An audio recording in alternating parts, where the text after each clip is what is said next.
Hey everybody, this is D Hunter, bringing you another action figure review. Today, we're going to be looking at some custom figures. This is my most recent batch of custom figures for my boy Pop Culture Art. About a year ago, I asked him to make the Jokerized victims from Arkham Knight, Christina Bell, Albert King, Henry Adams, and Johnny Charisma.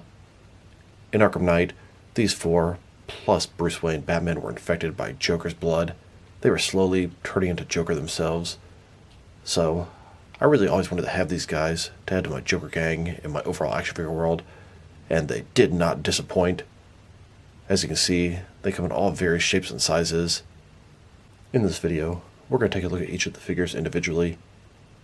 I really like army building and obscure characters, so he's going to fit into my Joker gang, into my action figure world very nicely. After that, we're going to compare them with some other Arkham Knight figures and show them in some different scenarios. And we'll check out all the other customs Pop Culture Art has made me over the years. So, let's start off with Christina Bell. And I want to give a huge shout out to my boy Albert from Instagram for making this Joker diorama for me. It is amazing. One of the gems of my collection. So here's Christina Bell. In the Arkham universe, she was a successful career of financing. She joined the board of directors at Queen Industries. She had a miscarriage and got a blood transfusion during that. She was exposed to Joker's Titan-infected blood. When she returned to work, Christina took a knife and brutally murdered 11 senior executives, carved smiles on each of their faces. That's when she became one of the Joker victims, effectively becoming a Joker herself. So let's take a look at her. So you can see she's got the pale white skin, got some glasses, green hair, up in a bun, looks fantastic. Kind of got some red lips there. Peach blouse, black skirt, barefoot, just like in the game. With this figure, he did include some swappable hands, which is a nice feature, some open hands, and some fisted hands. And here's an image of Christina Bell from the game. You can definitely see the figure and the resemblance. And a closer look at her face and head sculpt. Pretty nice if you ask me. And then, here's the figure broken down as far as she can go, with all of her removable parts detached, removable hands. Here she is, with her first pair of hands. These are her fists. Then, with her second pair of hands, these are going to be my hands of choice for her, some gripping hands. Now let's check out her height. And when I asked him to make these figures, I wanted them to go with the DC Direct Arkham Knight collection. That is the largest Arkham Knight collection out there, so it was only logical. It's more or less a 7-inch scale. Now these figures vary in all kind of different shapes and sizes. The old man is really short. The black boxer guy is a giant. She's going to be a little bit under 7 inches. From bottom to the top of her head, standing at about 6.75 inches tall. And now for articulation. Now, when you either make or get a custom figure, you don't want to move them too much. A lot of time, the paint's going to stick to their joints. It'll chip off when you move them around. But usually, the customs he makes for me, I can at least get some range of motion, and I appreciate that. The head, yes, it can rotate around a little bit. Be careful with their glasses there. Shoulders, they can go up and down, they can go out a little bit. Elbows function, like I said, not too much, but a little bit. She's not purely a statue. The wrist can rotate. Not going to mess with the waist swivel. The skirt, kind of made a slit there, so you're going to be able to access the legs a little bit. Move around. I do see the double jointed knees in there. The barefoot, ankles move. I do want to keep the moving to a minimal. That way I don't mess with the paint. But I appreciate the fact that she can at least get some different various poses here and isn't a pure statue. So I'd been planning to make these figures for many years, and I always had my eye on the DC Direct Flood to See Smoke from Arrow. That's the figure I suggested to him when I commissioned these customs, and you can tell that's definitely the figure he used. Pretty much everything's the same, except the feet. I don't know if he sculpted the feet or just swapped them out. Either way, a lot more game accurate. Very well done. 2 thumbs up. I'm very pleased. And I got an extra felicity, did a head swap, and I made a secretary for my Bruce Wayne office. Now let's check out Albert King. He's a large boxer, AKA the Gotham Goliath. He was a legendary prize fighter with consecutive knockouts. He checked into Gotham General for routine procedure and became infected with the Joker's mutated blood. And here he is. Definitely the strongest of these guys, the largest. He clocks at 6'7". Not only that, he's thick and massive, big bruiser, muscular guy. I will say, this is probably my least favorite of these 4 customs. Just something about his torso area looks a little off. But I'll tell you, it looks a little better in person than it does on camera. So let's check him out.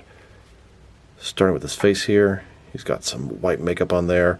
Doesn't have any red lips. He didn't have them in the games. He's got black ball cap backwards. RD. He's got sort of a tank top here. It is made of material. It's not like it's brittle. It can kind of be stretched a little bit. Very muscular arms. Got the wrap around his hands and wrists. Gym shorts. Little boots there. Overall, not bad. Like I said, probably the weakest of these 4, but I'm still very pleased. Pop culture was able to make him large and intimidating. Here's a look at Albert King from the Arkham Knight video game. And just a closer look at his face and head sculpt. In the game, it's almost like his skin wasn't becoming perma-white. It's like he had that sort of white powder stuff on his face. Maybe it was just starting on him. Now let's check out his height. And he is a giant. This figure, from bottom to top, is standing at about 8.25 inches tall. And now to check out his articulation.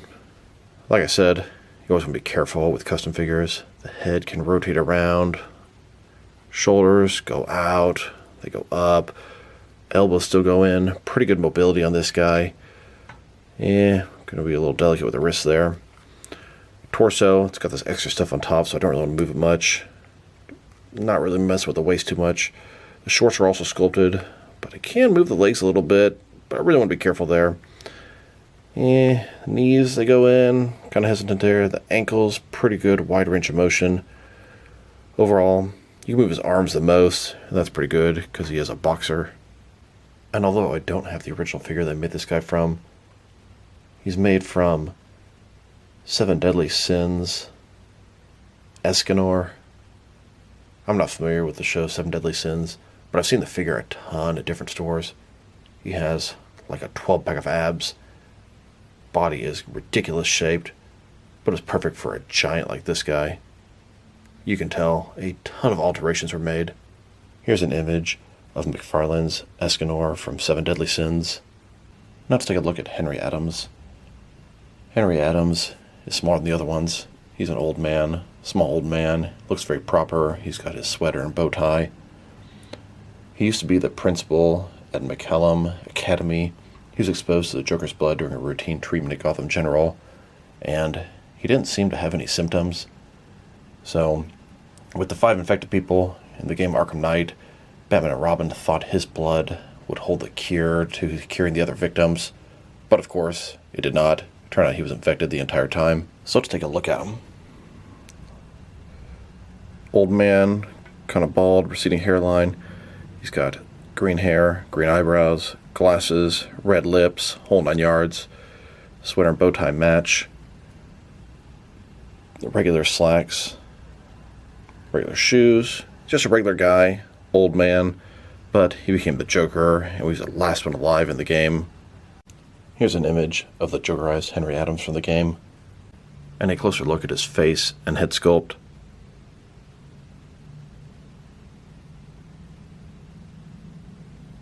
Now let's check out his height, and he's quite a bit shorter than the others, as he should be. From bottom to top, about 6.2 inches tall.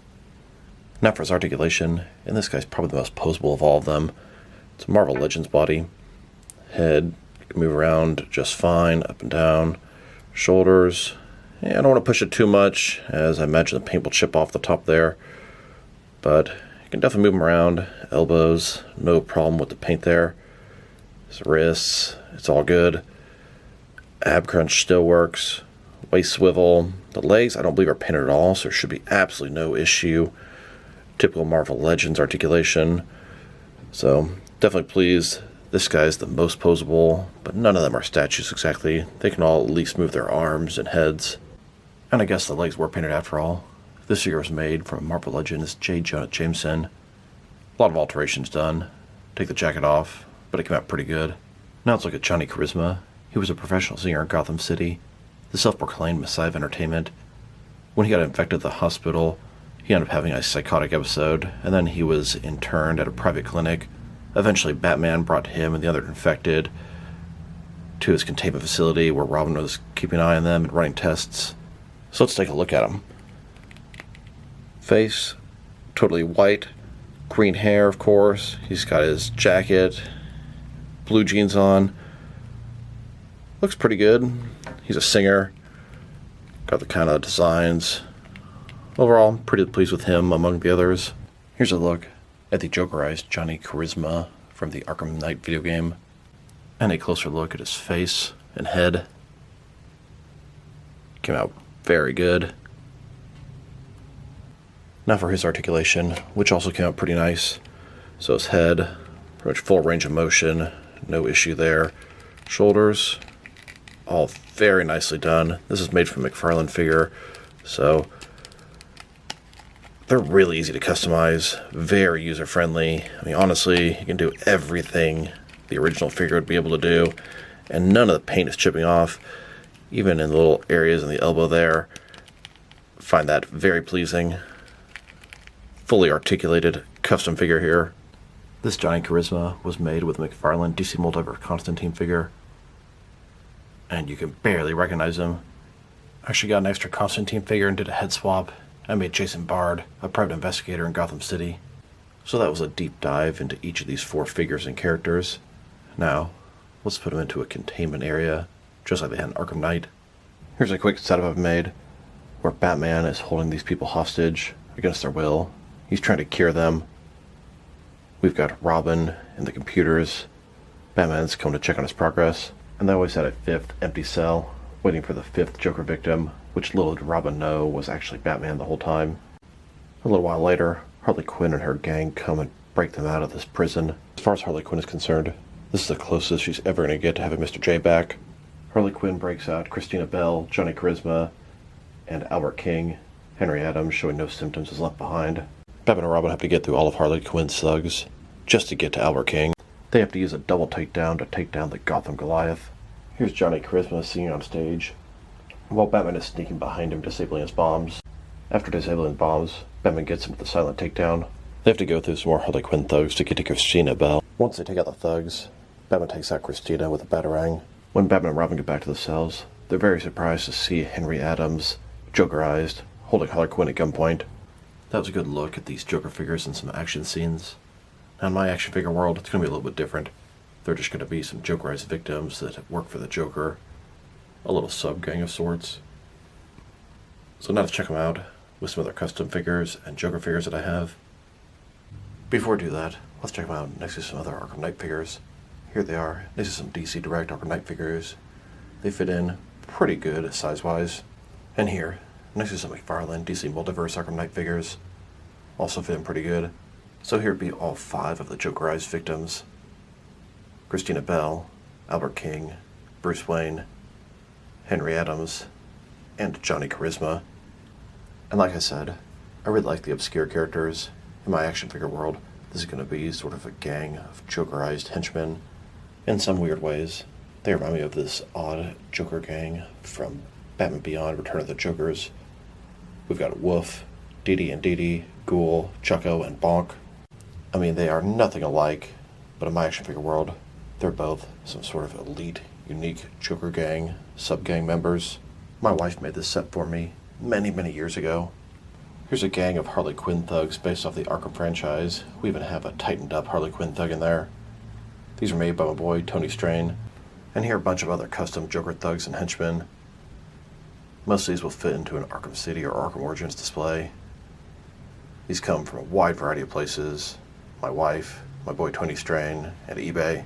Here are a couple more custom tightened up Joker henchmen from Arkham Asylum. These are made by my boy Tony Strain. Here's a custom Captain Clown from Batman the Animated Series my wife made for me. Here's a custom female Joker henchman or thug This is a random find on eBay for dirt cheap. And here are some other Joker-related customs my boy Pop Culture made for me.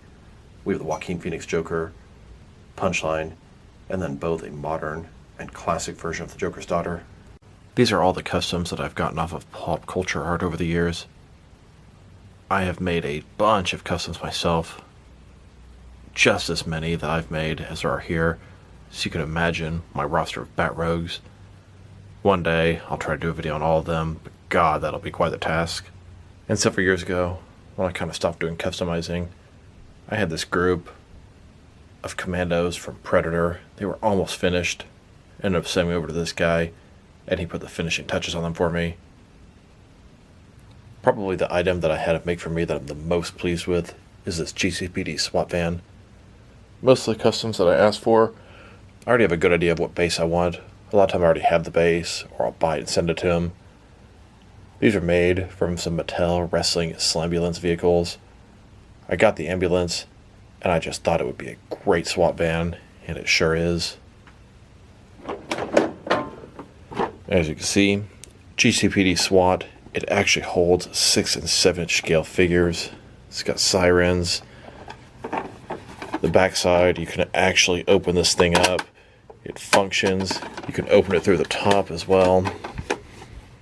It's a really cool vehicle, playset, whatever you want to call it. Absolutely fantastic for my Gotham City world.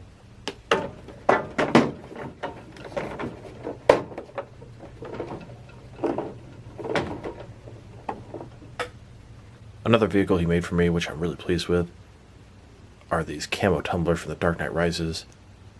Unfortunately, they're made with the 5-inch scale tumblers, as that's the best one out there. Only 6-inch scale tumblers from Soap Studios. That thing is way too expensive, and frankly is pretty much the exact same size as these guys. Maybe a little too small to hold a figure, but it's great for some background pieces. In the Dark Knight universe, the tumblers were originally camo colored. When Bruce Wayne got his Applied Sciences, I believe he drove a camo colored one and then asked for one in black. In the Dark Knight Rises, when Bane took over, he got some of these tumblers. He had 3 of them, if not more, and they were all camo colored. Fantastic way to recreate the final scene where the cops charge Bane's mercenaries in the Dark Knight Rises. So here's another obscure group of Batman characters checked off my custom want list or wish list. I don't even know which customs I'm going to ask for next. These guys are really cool. I'd say from probably my favorite to least favorite is going to be Christina Bell, then Johnny Charisma, and then Henry Adams, and then Albert King. But I like them all. If I were to rate this batch of customs as a whole, probably going to give it an 8, maybe an 8.5 out of 10. Really enjoying them. Some crazy obscure characters that I've always wanted to add to my collection for many years, and I finally have them. So this is D Hunter. Thank you guys for watching this video. If you liked the video, press like below. If you have anything you want to say about the video, add to the comment section. If you want to see additional action figure, custom, and regular action figure reviews from me, press subscribe. I do appreciate when you do that. Once again, this is D Hunter. Thank you guys for watching this video, and I'll talk to you guys real soon.